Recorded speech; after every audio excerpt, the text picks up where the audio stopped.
বাংলাদেশ সময় রাত ঠিক 9:30 থেকে শুরু করে 10টা 20 পর্যন্ত বন্ধ ছিল ফেসবুক এবং মেটার আরও বেশ কিছু সোশ্যাল মিডিয়া ওয়েবসাইট। আর হিসেব করে দেখা গেছে এরই মধ্যে ফেসবুককে গুনতে হয়েছে $548 কোটি লস, অর্থাৎ $50 মিলিয়ন লস।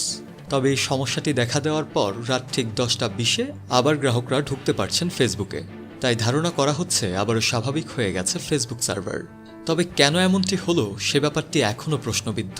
হয়তো খুব দ্রুততম সময়ে বিস্তারিত জানা যাবে ফেসবুকের অফিসিয়াল পেজ থেকে যে পোস্ট করা হবে বা কারণ দর্শানো হবে তার উপর ভিত্তি করে। তবে অনেক গ্রাহকই মনে করছেন এটি ছিল একটি সাইবার অ্যাটাক, যা ফেসবুকের জন্য কোনো ভালো ইঙ্গিত নয়। কোনো হ্যাকার অথবা স্প্যামার এই কাজটির সঙ্গে জড়িত থাকতে পারে বলে মনে করছেন অনেকেই। তবে ঠিক হওয়ার পরেও অনেকেই ভাবছেন এখনও বেশ কিছু ব্যাপারে সমস্যা হতে পারে, যেমন ডেটা ট্রান্সফার সহ ভয়েস মেসেজ ইত্যাদি।